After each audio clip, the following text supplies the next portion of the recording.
So without further ado, I'm happy to introduce a team of teachers from Lexington Public Schools. So presenting are Amy Moran, Eric Martha Reynolds, and Maureen Haviland, but there are 3 additional teachers here as well who might be available for some questions. So looking forward to hearing your presentation.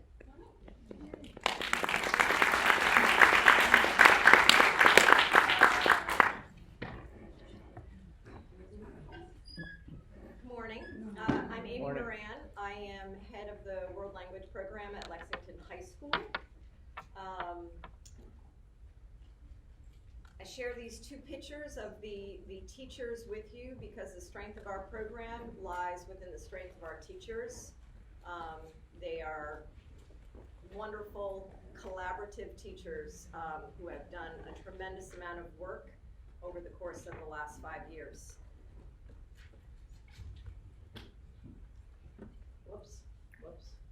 Sorry. Okay, a little bit about Lexington High School. We offer 7 languages. There are 22 teachers in our department. Wow. We have 55 different courses. We have a 2-year world language requirement, and there are more than 2,300 students at Lexington High School. I will let you know that our middle school program offers 3 languages, French, Spanish, and Mandarin. So when I'm speaking here today about our curriculum review, I'm really talking about a joint effort between the middle school and the high school. Everything we do are for those students in those pictures. And we have amazing students at Lexington High School. So our journey began 5 years ago officially. In 2014, 2015 was the first year of a 3-year curriculum review process. During that period of time, we had 6 full days in year 1. There were 8 teachers invited from the high school and 8 teachers invited from the middle school. And during that first year, the first year was devoted to learning. We studied, we looked at the national resources, literature such as the national standards, proficiency guidelines, performance indicators. We studied all of that and learned. At the same time, we looked at our resources, what we were using as material, and how did that align with language learning at this time. And we could see that discovering French Rouge was really not a fit for where we were headed, or ACCDC. So that was primarily our first year of curriculum review, focused on learning. You may be wondering, well, how did you determine what 8 teachers went to curriculum review? That I can talk about later as one of our challenges. The idea was that they would be the experts. It didn't exactly turn out that way, but that's okay. Second year of curriculum review. Let's do that. Again, there was a focus on learning. We had a webinar with Paul Sandrock. But we really started talking about, well, what is proficiency based instruction? And what are we doing now? What are the core practices for language learning? We learned about performance assessments. We looked at ACTFL rubrics and thought about, well, what rubrics are we using? And again, during the course of the year, we had time for developing new units. So we had 6 full days, again, 8 teachers from the high school, 8 teachers from the middle school.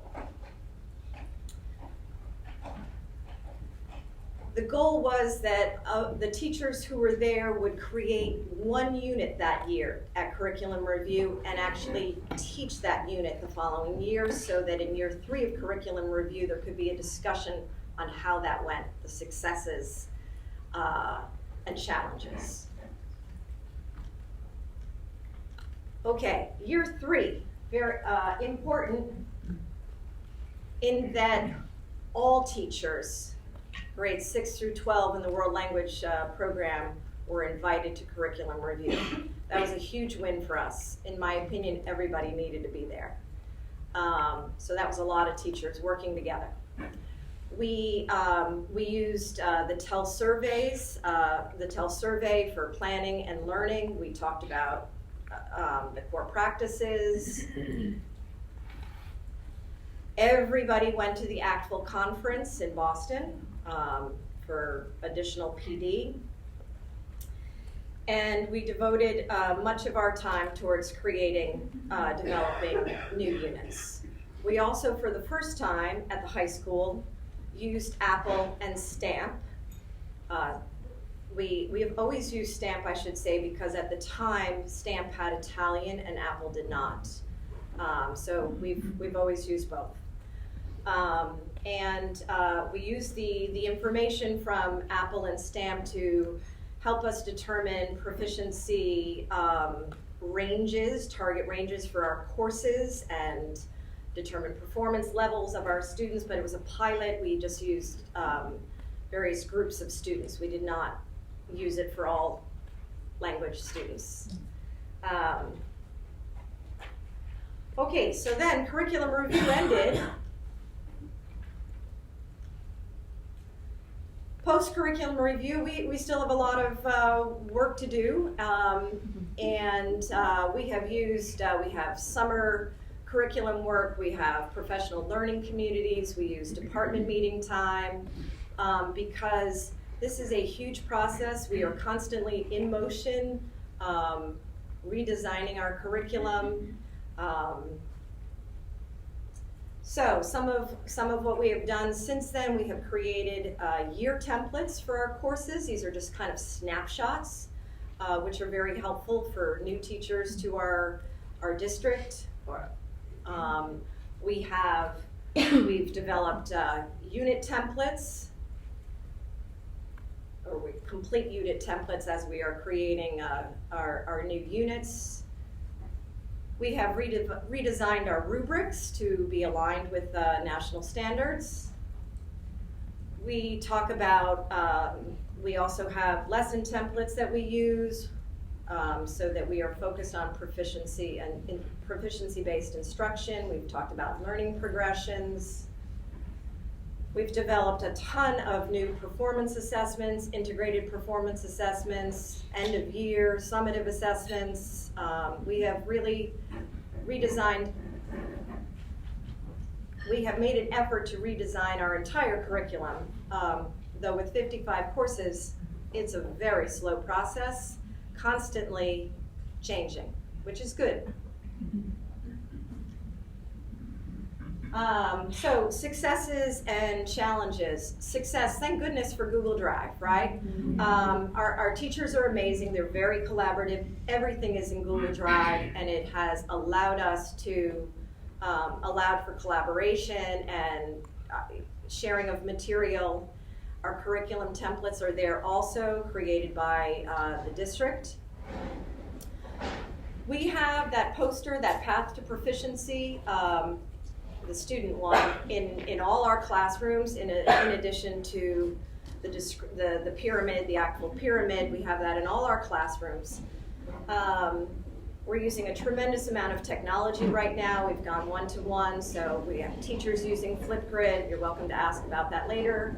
Skype, Talk Abroad, just all sorts of great technology that we are using. Some of the challenges. So that's we also talk about that path to proficiency in terms of instructional proficiency. We have teachers all over that path, and that's okay. We have teachers, a couple of teachers, like Becky Rankin, who are in that refinement stage, can really, I'd say, are experts in what we do. We have new teachers to our district that are, they have a knowing doing gap, and that's okay, but they're making progress. So we talk about student growth, we talk about teachers' growth in terms of instructional proficiency. So I'm just sharing a few things with you here. We identify proficiency ranges and performance levels. We talk about this with our students. We explain what the 3 modes of communication are.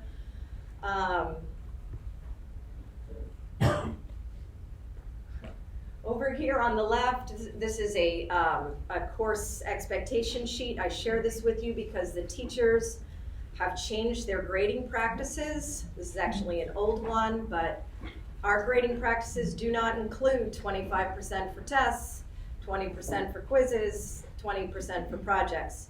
We are using the modes of communication as our grading breakdowns. Right here, you'll have links to all of this. This is the unit template that I was talking about. This is very helpful for our teachers that are teaching new courses. We've identified, can-do statements and what we think is the proficiency range.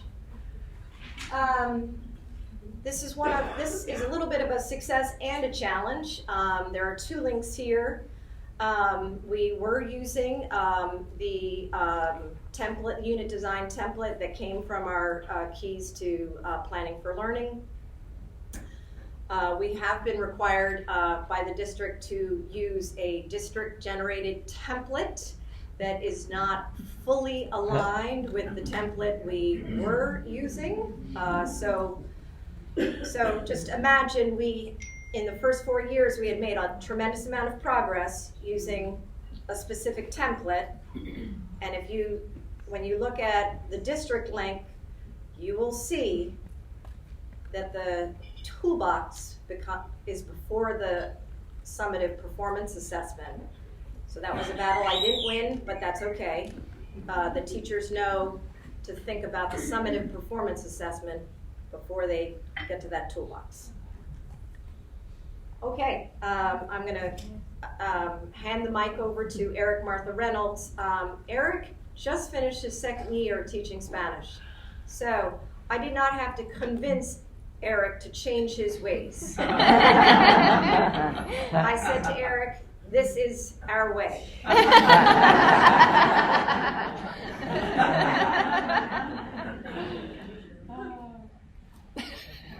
Good morning. How are you? Good morning. So I'm Eric. I teach Spanish in Lexington High, 9th and 11th grade.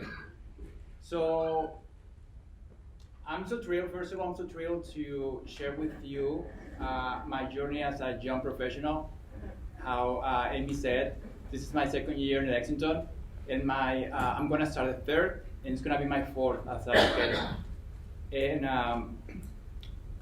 so I have learned a lot from conference, from the same department, from workshops, and you will see shortly some ideas, some implementations that I have done in my classroom, and they have worked good.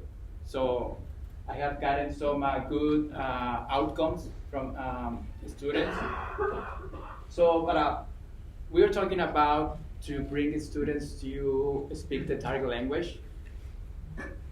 And what I do first is to create a safe learning community for them, and also the target language all the time.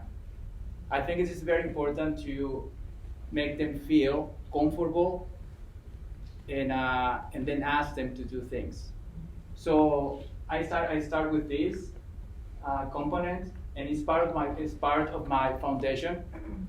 And by creating this safe learning community, I found that the students ask more questions. They are willing to make more mistakes, ask for clarifications, and I have the opportunity to, while this is happening, I have the opportunity to make to reformulate a student's error. And by that, students who are shy or not confident, they reinforce also by listening to others. So, and then the target language. So I have I start with communicative do-nows every day. and they can see in my agenda you will see soon. And so I start with that. I have a couple of ideas about do nows, and my classes are very focused on speaking. So I do a lot of turning talks, discussions, debates, and probably you wonder why this target language structure is like that.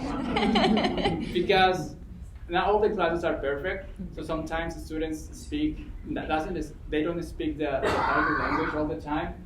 So my strategy for that is to proximity.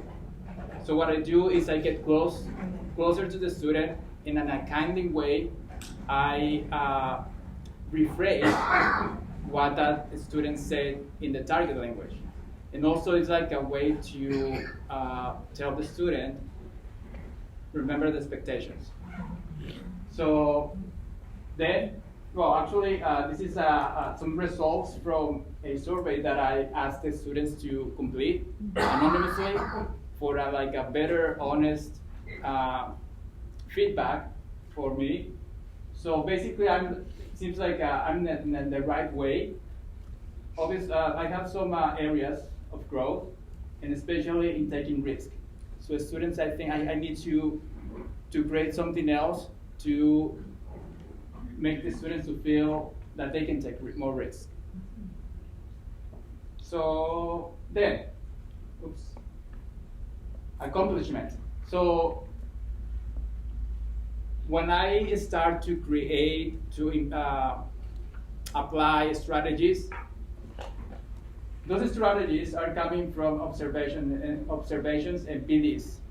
And I want to point out first that a lot of work that I have done and my accomplishments are also, I'm gonna give some credit to my department and mentor, because I have the support to make mistakes, to try new things, to be adventurous, and not be penalized. So that's a good help, because if I try something and it didn't work, I just modified something else, and I try it again until it worked. During observations, so I found out that agendas, a digital agenda is a good resource for the students, and especially if you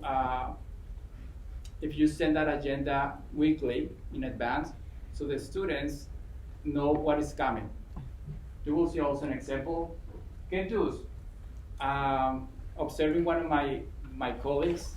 Actually, I observed for 2 months the same colleague, the same class, every time. Every time they met. So that helped me to understand the progress of a can-do statement. And that class was Becky's class, so she's well known for using or expert in this proficiency. So it helped me a lot how to understand how to create can-do statements. Authentic resources, MaFLA, webinars, technology, and MOPI. Some PDs that I have attended. Examples. So this is an agenda of one of my classes. So you can see the can-do statement. The do now. So I guess it's communicative. Do now. The activity. This is an exit ticket. And preparation for participation, which is homework. That's how I like to call it. This is an authentic resource, an interpretive one. This is another one. It's from Chelsea. It's a recycling flyer, and I use that to practice commands and vocabulary. And this one, I learned this in MaFLA actually from Greg Duncan. So I started to use creating learning episodes. some feedbacks that I have had is that I'm getting better in well-structured lessons. So probably this is difficult to understand, but this one is going to be clear. It's an example of what I have done. So this is oops.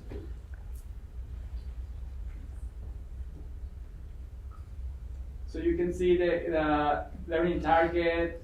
This is what the students will be able to do. This is what the opening activity 1. In this prime time 1 is where students learn the most. This is independent work, guided work, and activity 2, and a brain break between. This is gonna be in the folder. Then Plickers is an app that I combine with Turn Talks. We have the PLCs. This last year was very, that was amazing, that we created a proficiency curriculum, and we work with a backwards design mode. And this is one of the outcomes. Performance-based assessment scenario for as a summative assessment. And challenges, just quickly, this is how I feel.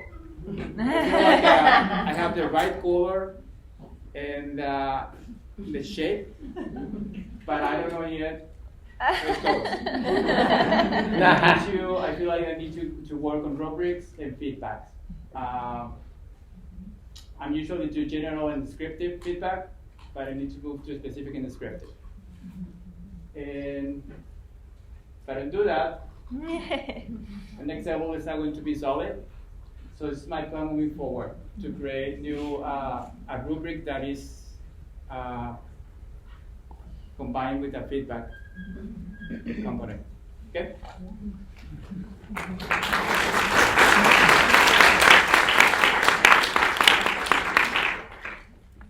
Hi, my name is Maureen Haviland, and I'm the opposite of Eric. I am definitely the old dog who had to learn new tricks. 4 years ago, I was teaching Latin 1 with Jenny. Those of you who are not Latin teachers, that is a textbook that has been around forever, is solidly grammar translation, is definitely the fire hose. There were, we learned all 6 tenses of the indicative, active, and passive in the first year. The kids were, a lot of them learned, but it becomes an equity issue because that approach doesn't work for everyone. And there was kind of a reputation of, oh, Latin is hard, and we had a fair amount of attrition after Latin 1 and after Latin 2. Now, I started out saying that I wanted to go slowly, and at the end of curriculum review, I thought I was just going to switch my textbook and add some proficiency-based activities. But as I really started to plan what that would look like, I realized that I couldn't make thematic units out of the textbook, and so I decided to really rework things.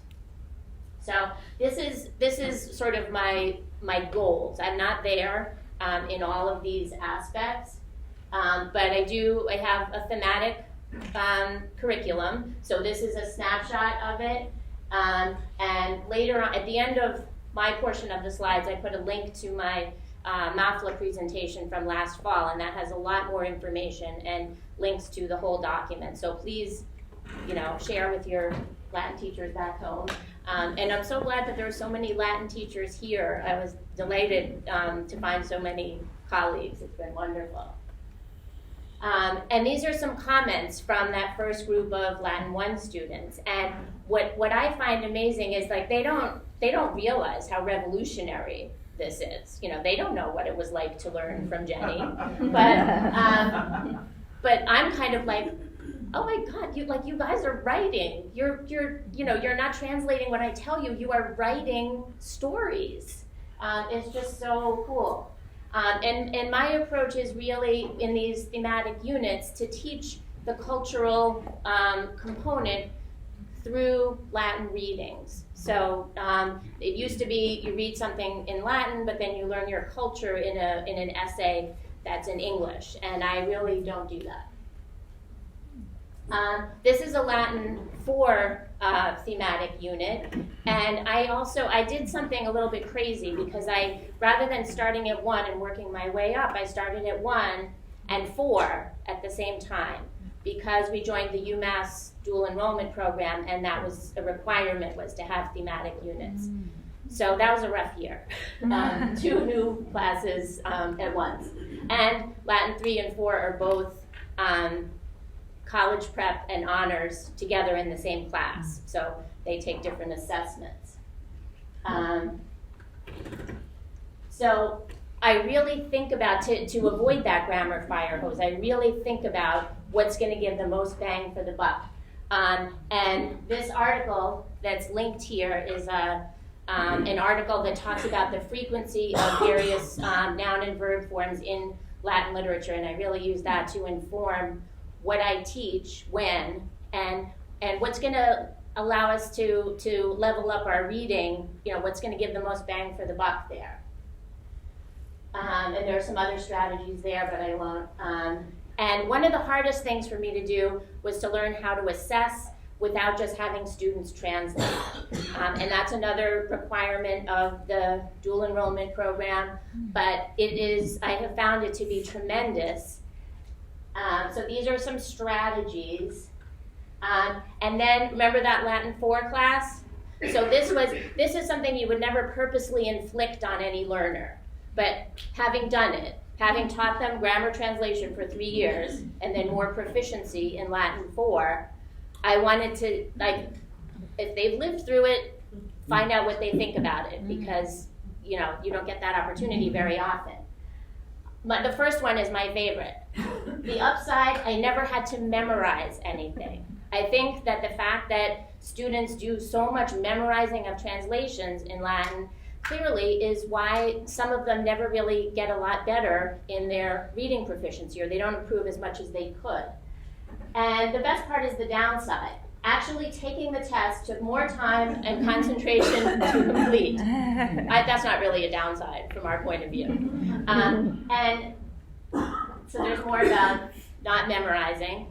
But for me, and most of my tests now span 2 days to make sure that nobody feels any time pressure. But I don't feel like that's a waste of time, because I'm asking them to do much higher order things. Take 2 passages that we've read in class and compare and contrast them. Do interesting things with them, not just write a translation.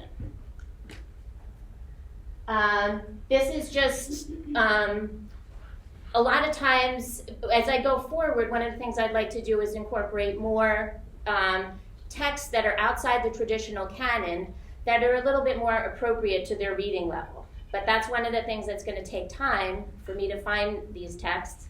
I found one the other day yesterday in Jen's presentation. I'm really excited to do Joan of Arc. But I want to show you what I do so this is the famous Carpe Diem poem. The old way would be like, we're going to start at the beginning, we're going to look up all the words. I actually, when I'm teaching this, we don't start with this. We start with this.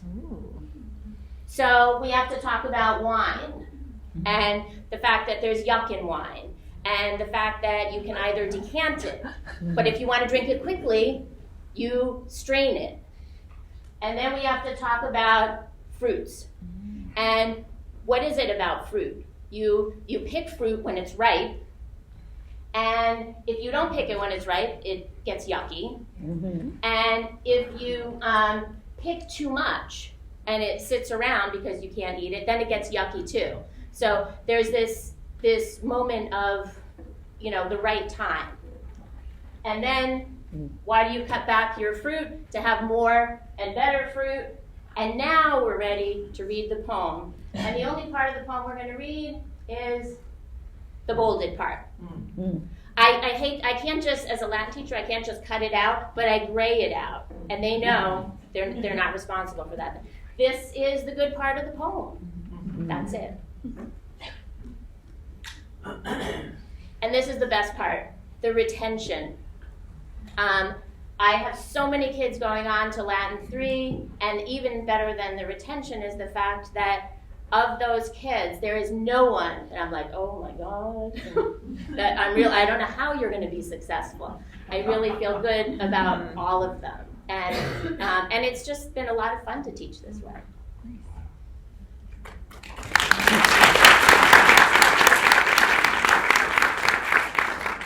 So we actually felt as the teachers that you probably had questions, and we could talk forever. So there are just a ton of links on this presentation, and you can look at it. And if you don't have the opportunity to ask us a question today, the very last slide has our web page, and on the teacher page, everybody's email is there. So please,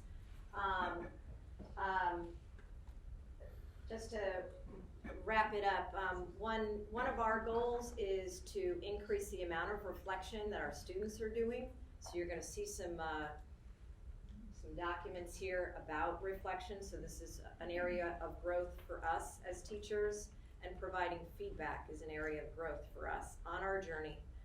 So we're really on this never-ending journey. One last thing I wanted to say, we're actually going to use STAMP and Apple in the fall with a group of students to determine where they are at that time, early October, and work with our students to get them further along that path to proficiency. So until we get the seal of biliteracy up and running in our district, that's just something that we're playing with at the moment for our students. So please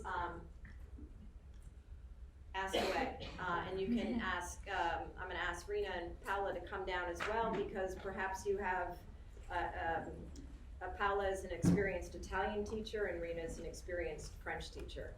So what kind of questions do you have? Yes? I was curious to hear more about the Talk Abroad program. Sure. So the question was about Talk Abroad that I mentioned, and so my recommendation would be that you reach out to Ryan Casey. He's a Spanish teacher. He has been using it primarily with his AP students, and it provides them an opportunity to interact with native speakers. Hispanic speakers, Spanish speakers, yes. Yes. Yes, so he's the one that's been using it to engage his AP students in interpersonal communication. Yes. Yes. How do you handle the price attached with the STAMP, the app? Like, if you're going to do it as a formative and then as a summative, who's paying for it? That's a great question. Who is paying for Apple and STAMP? We are very fortunate in Lexington. We have a very nice budget. I'm very grateful. So I have used department money, our department budget to for the STAMP and for the Apple. And Alira, I'm so sorry, and Alira. When we moved to the seal of biliteracy, because of the size of our school, that is where the central office is involved and the money situation changes. But right now, our department budget is large enough to do what we're doing. So I had 7 teachers that used Apple and STAMP this year with at least between 2 and 3 of their classes. We have approximately 25 kids in each class. So that's the amount that we're spending at the moment. Great question. And I just want to also point out, we're very fortunate. We have a lot of professional development because we have a very nice budget. So I am grateful, in case anybody from Lexington watches this presentation. Yes. What did the assistance work at the end of the the year? What do our summative assessments look like? That's also very important because as we have learned on our journey, we cannot teach for, have a proficiency focused performance-based program and then give a multiple choice Scantron exam at the end of the year or at any time. So they vary, our summative performance assessments. They're not necessarily related to the content. Perhaps the summative is focused on one theme throughout the year, from the year, I should say. That has been the general, most of the summative performance are like that. They have the 3 modes. There's an there's an interpretive, there's an interpersonal, and there is a presentational. And we are really thinking about the modes of communication and not specific content.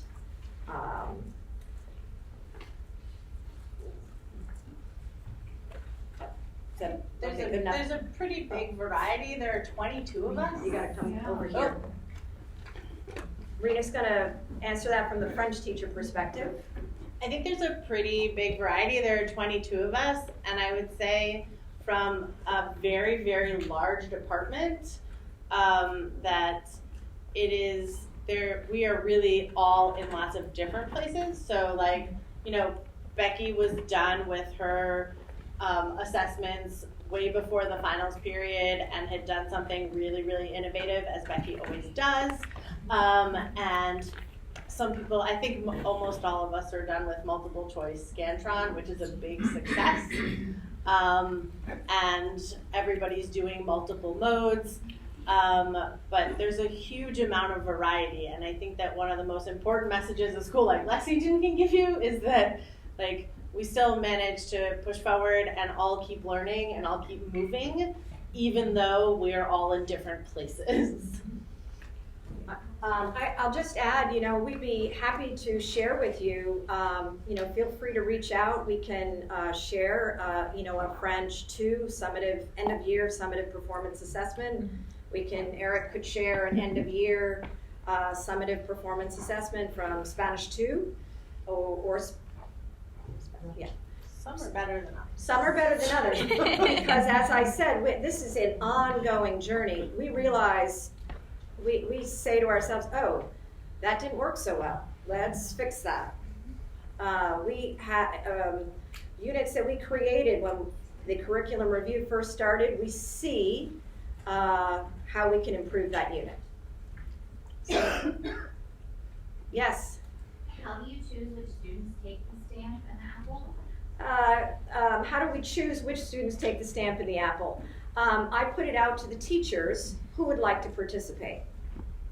So that was the first step. So they're student volunteers, not teachers? I'm sorry, I put it out to the teachers. Is that And then the whole class took it. Yes, and then the entire class took it. But of 22 teachers, 7 were on board this past year for a variety of different reasons. There's a lot going on in the spring. They didn't feel like, let's be honest, Apple and Stamp, they took us a good 4 full days. So again, I think some of the teachers maybe were concerned, everybody's going to be looking at the results of my students, but it's not that way. This is a learning process. We are doing this to learn. Where are our students? What we learned from Apple and Stamp is that the data showed that we need to grow, help our students grow in the interpretive mode. Our interpretive listening scores were not as high as the others, so this is data for us. Yes? I was wondering if you could share some suggestions for giving interpersonal, spoken, performance-based assessments. Do you think it's most helpful to use technology as a tool, and if so, what would you recommend? Or is it better to have each student have an individual conversation with the teacher and give the rest of the kids some kind of busy work? What do you think is best? Well, I guess I'll answer that from a language teacher perspective. We do it all. We have talks. So we also have a language lab with DIL software, so we use that for interpersonal communication. But we also use other forms of technology. So I would say that really depends on the nature of the task, the course, the students in that course, and what your ultimate goals are. So we don't use one method in particular. We use them all throughout the course of the year, depending on what was this unit about. So we can't take any more questions, but if you would like to ask any of us a question while we're here for the next 2 days, please do, but also please email us and come and visit. Or if you want to see a document, please let us know. Thank you.